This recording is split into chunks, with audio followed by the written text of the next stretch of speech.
The air in the funeral home was thick with lilies and lies. I stood at the back of the room, watching my 3 brothers, Marcus, Joel, and Dean, greet mourners with practiced sorrow. They wore expensive black suits I'd never seen before. Their wives clutched designer handbags. Their children, my nieces and nephews, looked bored on their phones. I wore the same black dress I'd worn to my mother's funeral 3 years ago. The hem was coming loose. I tried to fix it that morning with safety pins. Dad's casket was closed. Mahogany with gold handles. The kind he would have called wasteful and showing off. But my brothers had insisted. He deserves the best, Marcus had said when I questioned the cost. What he meant was, we deserve to look good. I hadn't slept in 4 days. Not since the hospital called to say Dad was gone. I'd been the one sitting with him those final weeks, reading him the newspaper, holding his weathered hand, adjusting his pillows at 2 a.m. when the pain got bad. My brothers had been too busy. Marcus had a crucial business conference. Joel couldn't miss his son's baseball tournament. Dean had just started a new job. Excuses. Always excuses. But I was there, every single day, watching the man who raised me, who taught me to ride a bike and change a tire and stand up for myself, slowly fade away. His stories got shorter. His laugh got quieter. Until finally there was just silence. Sarah. Marcus appeared beside me, his cologne overpowering. We need to talk. After the service. It's about Dad's will. My stomach dropped.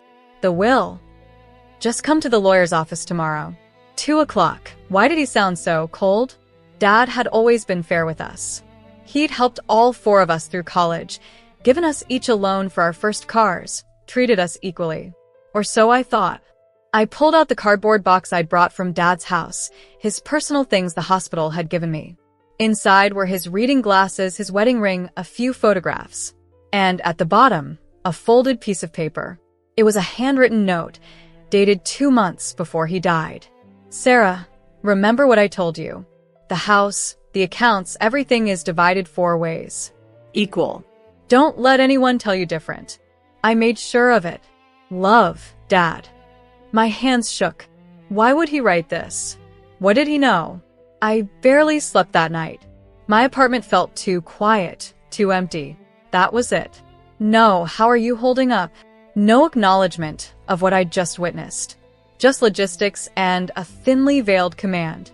I watched her walk away, her designer purse swinging from her shoulder, and something inside me finally broke. Not with sadness. I'd cried all my tears during those long nights, sitting beside Dad's bed, watching him fade a little more each day. No, what broke was something else. Some final thread of sisterly loyalty. Some last hope that maybe, deep down, Rachel had a shred of decency left. That night, alone in Dad's house, the house I'd lived in for 15 years while Rachel built her glamorous life elsewhere, I couldn't sleep. I walked through rooms filled with memories. The kitchen where Dad taught me to make his famous Sunday pancakes. The living room where we'd watched old movies together during his good days. The bedroom where I'd held his hand as he took his last breath. Every corner of this place held a piece of my life, of our life together. And Rachel wanted to take it all away. Had already taken it, if her phone call was to be believed. I thought about confronting her, demanding to know what she'd done. But I was tired. So desperately tired. And part of me, the part that had been ignored and taken for granted for so long, just wanted to see how this would play out. Because I knew something Rachel didn't know. I knew our father.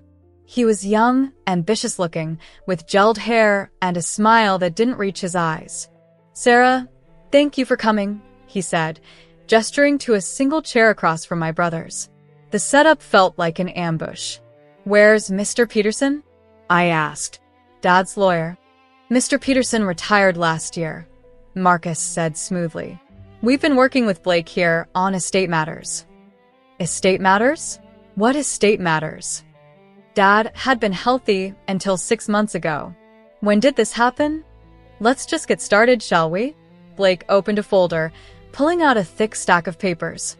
This is your father's last will and testament, dated 8 months ago. 8 months.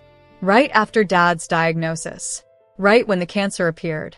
Blake began reading in that droning legal voice. The house would go to Marcus. The savings account to Joel. The investment portfolio to Dean. Dad's car, his tools, his coin collection, all divided among my brothers. And me? I got $1,000 and Dad's old record collection. The room spun. My throat closed. That's not right. That can't be right. I'm sorry, Sarah, Blake said, not sounding sorry at all. But this is your father's final wishes, signed and witnessed. No. I stood up, my chair scraping loud against the floor. No, Dad wouldn't do this. He told me everything would be split equally. He promised. Well, clearly he changed his mind. Dean said, the first words he'd spoken. He wouldn't look at me. Why? My voice cracked. Why would he cut me out? I was the one who took care of him. I gave up my job, my savings, everything. Maybe that's exactly why, Marcus interrupted, leaning forward. You were always hovering, always in his ear. Dad probably felt smothered. Maybe he wanted to reward the sons who gave him space, who respected his independence. The cruelty of it took my breath away. I'd sacrificed everything. Everything. And this was how they were going to spin it? Let me see that will. I demanded, reaching for the papers. Blake slid them across the table. My hands trembled as I flipped through the pages. The legal language was dense, deliberately confusing. But there it was in black and white. My name, listed for $1,000 and miscellaneous personal items. I scanned down to the signature page. Dad's signature was there, shaky but recognizable. The date, 8 months ago. 2 witnesses had signed below. Wait. I looked closer. The witnesses were Marcus's wife and Joel's wife. Your wives witnessed this? I looked up at my brothers. Your own wives. They were there when Dad signed it, Joel said defensively. It's completely legal. But something was wrong. I could feel it. Dad's signature looked off. The pressure was uneven. Some letters were too careful, others too loose. And the date, 8 months ago. Dad had been in the hospital for pneumonia. I'd been with him. He'd barely had the strength to hold a pen. I want to contest this, I said. This isn't legitimate. On what grounds? Blake asked, his tone sharpening. Do you have evidence of undue influence? Mental incapacity. This will was properly executed according to state law. I have a note from Dad. He told me everything would be equal. Marcus laughed, actually laughed. A note? You have a handwritten note? Sarah, that's not a legal document. Dad clearly wrote that to make you feel better, but his real wishes are right here. You did this, I said, the pieces clicking together. You 3. You changed the will. While he was sick, while he was dying, you manipulated him. Careful, Blake warned. Those are serious accusations. Defamation even. If you can't prove. I'll prove it, I said, grabbing my purse. I'll prove all of it. I walked out of that office shaking with rage and heartbreak. In the elevator, I finally let the tears come. Hot, angry tears that blurred my vision. How could they do this? How could my own brothers betray me like this? Outside, I sat in my rattling car and pulled out my phone. I had $17 in my checking account. No job. No savings. And now, apparently, no inheritance. But I had something else. I had that note from Dad. And I had a memory that wouldn't stop nagging at me. I couldn't afford a lawyer. Not the kind who could take on my brothers and their slick attorney. But I could do research. That night, I spread everything out on my kitchen table. Dad's note. Photos I'd taken of the will on my phone. Bank statements I'd found in his house when I was cleaning it out. Credit card bills. Medical records. The timeline didn't make sense. According to the will, Dad had signed it 8 months ago, March 15th. But I had proof I'd been with him in the hospital that entire week. I had visitor logs I'd kept to track his medications. Photos on my phone, time-stamped, of me and Dad in his hospital room. There was no way he could have signed that will, which meant someone else did. I started Googling. How to prove forged signature. Will contest without lawyer. Free legal aid inheritance. Hours disappeared into the blue light of my laptop screen. I learned that challenging a will is expensive, that the burden of proof is on the accuser, that my brothers, with their money and their lawyer, had every advantage. But I also learned about probate court, about the fact that anyone could file a contest, about handwriting analysis and forensic document examination. I just needed evidence. Real evidence. The next morning, I drove to Dad's house. Marcus had the keys, of course he did, but I still had the spare Dad gave me years ago, tucked in my glove compartment. The house felt haunted. Dad's coffee mug still sat by the sink, his slippers by the door, the smell of his aftershave lingering in the bathroom. I had to stop in the hallway and breathe through the grief. Focus, Sarah. Focus. I went to Dad's office, really just a converted bedroom with a desk and filing cabinet. Marcus had already gone through most of it, taking the important papers. But he'd left behind the junk drawer, the miscellaneous files, the things he didn't think mattered. I spent 3 hours going through every scrap of paper. Old tax returns, expired warranties, grocery lists in Dad's handwriting. That's when I found it, tucked in the back of a folder labeled medical bills, a document dated 10 months ago. Dad's actual will, the real one. My heart pounded as I read it. This will, prepared by Mr. Peterson, Dad's longtime lawyer, split everything 4 ways. Exactly equal. The house would be sold, proceeds divided. Same with the accounts, the investments, everything. This was the real will. I knew it in my bones. But if this was the real will, what was the document my brothers had? A forgery? A replacement? I took photos of every page, then kept digging. In another folder, I found a letter from Mr. Peterson, dated 9 months ago, confirming a meeting with Dad to review and finalize your estate documents. The same time Dad was supposedly signing a completely different will with my brothers' wives as witnesses. This was it. This was the evidence I needed. I also found Dad's desk calendar. He'd kept a paper planner, old school, marking every appointment. 9 months ago, there was an entry. 2 p.m. Peterson will signing. And a week later, Marcus called, upset about Will. Told him fair is fair. My hands shook as I photographed everything. Marcus had known about the equal split. He'd been angry about it. And then, conveniently, a new will appeared. But I needed more. I needed to prove their will was fake. I thought about Dad's signature on the forged document. It had looked wrong. Too shaky in some places, too smooth in others. Like someone had traced it, trying to match his handwriting but failing to capture the natural flow. I gathered every document I could find with Dad's real signature. Birthday cards, checks, letters. I put them in a folder, my evidence growing. Filing the contest cost $300, money I didn't have. I sold my laptop, my TV, some jewelry. I filled out the forms myself, hands cramping, terrified I was doing it wrong. The court date was set for 6 weeks later, the longest 6 weeks of my life. My brothers fought back immediately. Their lawyer filed motions to dismiss, sent me threatening letters about frivolous lawsuits and legal fees. Marcus called me once, his voice cold. "Drop this, Sarah. You're embarrassing yourself." But I didn't drop it.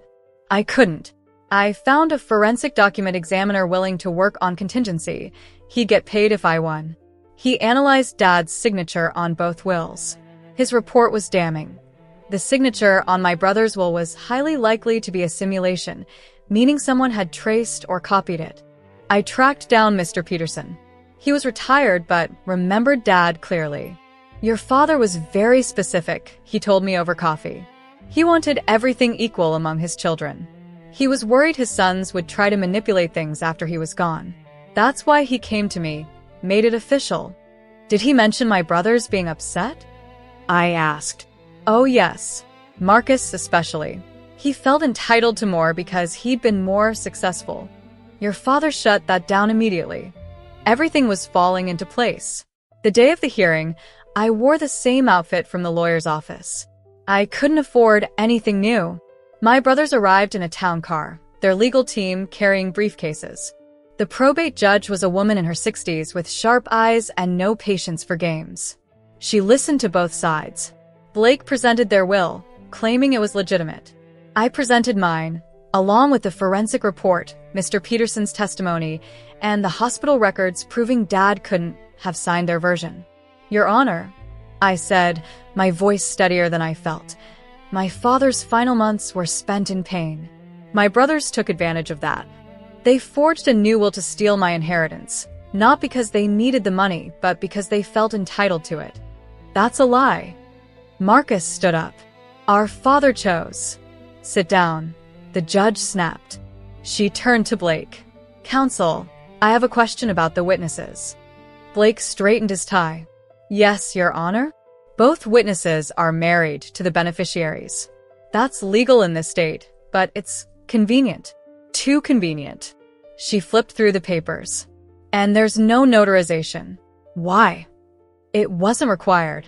I know it's not required. I'm asking why you didn't do it anyway, given that this will completely disinherited one child. She fixed Blake with a stare that made him squirm. Then she looked at me. Miss Harrison, your forensic report is compelling. The timeline discrepancies are concerning. And frankly, the absence of the longtime family lawyer raises red flags. She paused. But there's one problem with your case. My heart sank. What had I missed? Your father's original will, the one from Mr. Peterson, was never revoked in writing. For the new will to be valid, the old one should have been explicitly revoked. It's not standard practice to just create a new one without addressing the previous one. She shuffled papers. And according to Mr. Peterson's testimony and records, your father never contacted him about revoking that will. Blake went pale. Your Honor, the new will implicitly revokes. I know what it should do, counsel, but it doesn't explicitly state it. And given all the other irregularities. She closed the file. I'm ruling that the will you've presented is invalid. The earlier will, prepared by Mr. Peterson, stands as the decedent's true last wishes. The courtroom went silent. Then the judge added, furthermore, I'm referring this case to the district attorney's office for investigation of possible fraud and forgery. Gentlemen, you may want to consult with criminal defense attorneys. I couldn't breathe, couldn't process it. I'd won. I'd actually won. Marcus's face went purple with rage. Joel looked like he might be sick. Dean just stared at the table, defeated. As I walked out of the courtroom, Blake caught up to me. You got lucky, he hissed. No, I said, stopping to look him in the eye. I got justice. The house sold for more than expected. After dividing it 4 ways, after taxes and fees, I walked away with enough to pay off Dad's medical bills, my credit cards, and have a decent cushion. But the real victory wasn't the money. It was standing in that empty house one last time, before the new owners moved in, and feeling Dad's presence. Feeling like I'd honored him, fought for him, the way he'd always fought for me. The DA did investigate. Marcus, Joel, and Dean weren't charged. There wasn't quite enough evidence for a criminal conviction. But the court ruling was public record. Their reputations took a hit. Marcus lost a business partnership when his associate Googled him and found the case. Joel's wife filed for divorce. Dean moved to another state. Me? I went back to work. Found a new job that paid better. Started therapy to work through the betrayal and grief. Slowly, painfully, I began to heal. I kept Dad's record collection. Late at night, I play his favorites, Johnny Cash, Willie Nelson, Patsy Cline, and I remember the good times. Teaching me to dance on his feet when I was 5. Taking me fishing even though I hated baiting hooks. Walking me down the aisle at my wedding, tears streaming down his face. That's the father I choose to remember. Not the sick man in the hospital bed. Not the name on contested legal documents. But the man who taught me that fairness matters.